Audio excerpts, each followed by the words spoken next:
Welcome po sa ating YouTube channel. Nandito po kayo sa Boss Aldrin TV. At maiba naman tayo ng mga balita. No?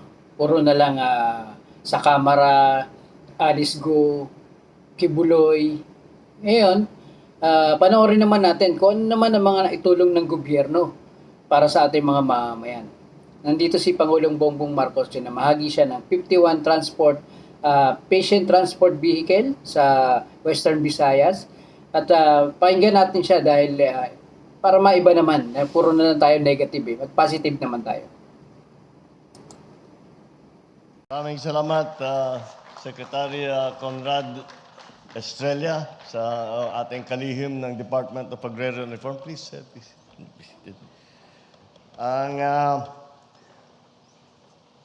ating PCSO Chairman Felix Reyes, na sila ang ating lead agency dito sa ating programa na ito na magkaroon ng ambulansya, nagkaroon ng ganitong klaseng patient transport vehicle ang bawat municipality. Siyempre, ang GM ng PCSO, GM Mel Robles, the 4th District Representative, Ferge Biron, and the other district representatives of Iloilo, the Pasig City Mayor, Stephen Palmares, and of course, the mayors present here today who have also received the symbolic key.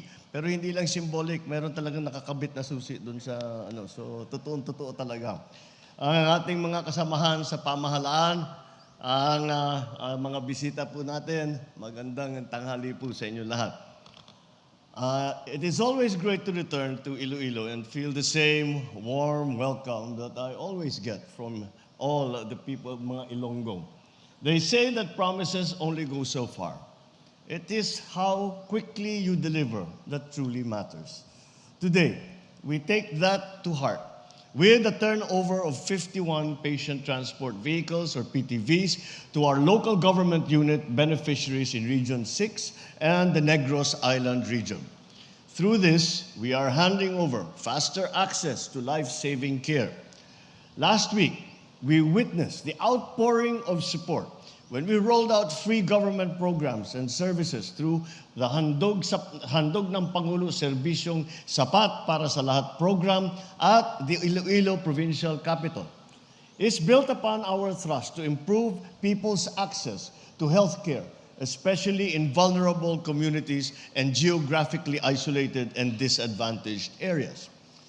In delivering those services, every second matters, and these vehicles will ensure that help will arrive without delay. Because our work is about prompt action. Healthcare is about prompt action.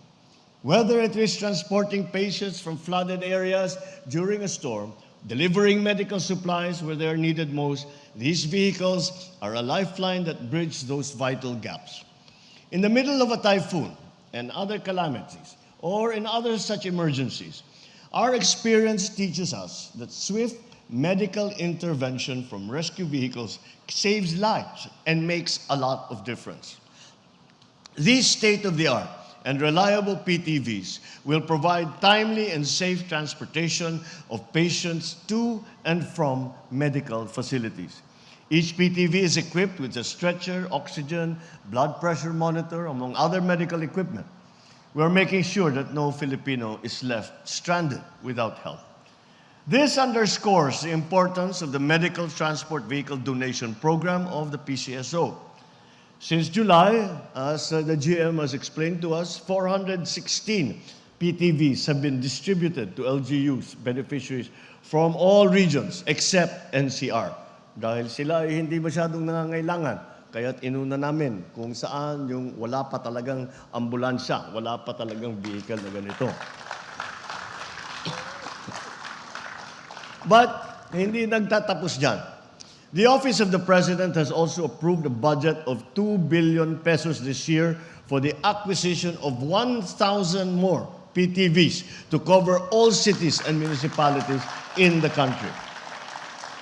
It is part of the bigger picture where we are upscaling our preparedness and response to calamities and disasters at both the local and at the national level. We hope one day that every town and city, let me change that. We do not hope one day. We promise one day every town and city will be equipped with fully operational PTVs and medical responders on standby. Nagmamalaki pa sa atin. Ako, yung pangako ko, tig-isa. Si GM Mel, binigyan ng kahulugan yung aming pangkampanya na sign. 2 daw, bawat bayan. So let me extend my heartfelt gratitude, of course, to the PCO for undertaking this noble endeavor. I hope that you will be unwavering in completing your mission of charitable programs and services to millions of Filipinos all over the country. To our LGU partners, the responsibility is now in your hands. Let us make sure that these vehicles are not left idle in the parking lot, but are out there being used, saving life, reaching the farthest communities, and delivering what we promised: swift, reliable health care for every Filipino. Because at the end of the day, true public service is not just about showing up, it's about getting there on time, every time, with assistance ready to be given to those in need. As we continue to put the welfare of our fellow Filipinos at the top of our priorities, be assured that we will continue investing in healthcare, not only in the form of medical facilities and assets, but also in capacity building of our medical professionals. With us working together, I'm confident that we will succeed in bringing forth a brighter, a healthier, bagong Pilipinas for all of us. Damo nga salamat, mabuhay ang bagong Pilipinas. Thank you and good afternoon. Namigay ang gobyerno ng 51 PTVs o yung tinatawag na Patient Transport Vehicle. Okay? Ito ay pinangunahan ng PCSO, no, ang lead agency para sa pagbibigay ng 51 na ambulansya, no, na gagamitin ito sa Western Visayas, no. Na ito ay ginanap itong programa na ito sa Iloilo, Pasig City, hindi Pasig City, Pasig City, Iloilo. Okay, nandun ang ating Pangulo para magbigay ng tulong tulad ng mga ambulansya na ito. No? Ito ay bibigay sa Region 6 na at Negros Islands. No? So, Western Visayas po siya. Ngayon, ang Pangulo natin ay nangako rin, no? Naglaan ng pondo na 2 billion pesos para sa 1,000 pang mga ambulansya o PTVs. Na ito naman ay pamamahagi sa buong kapuluan ng ating Pilipinas. Dapat ganyan ang mga binabalita natin. Pero mas damihan pa natin ang mas magandang nagagawa ng mga tauhan natin sa gobyerno. Ang ating presidente.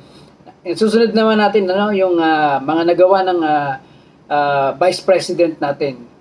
Alam naman natin na meron din siyang nagawa. So, yun ang ipapakita natin. Kung ano yung mga magagandang nagawa ng ating Vice President na nakakatulong para sa ating bayan. Maraming salamat po sa inyong pakikinig.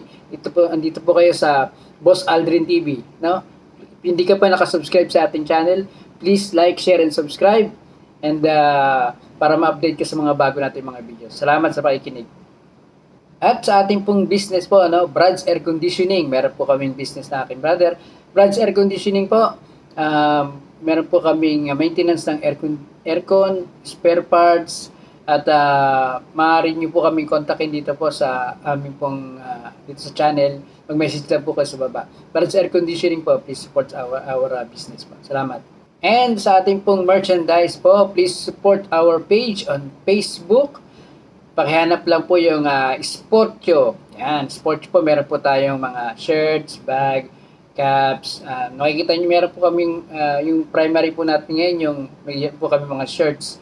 Please support po. Kung di pa po kayo nag-order, message lang po kayo na babalikan po kayo doon. Please support our channel dahil mga laking bagay po itong Sportyo, itong business po na ito na bibigay po na parang patuloy po ang aming paggawa ng mga gandang video katulad po na ito.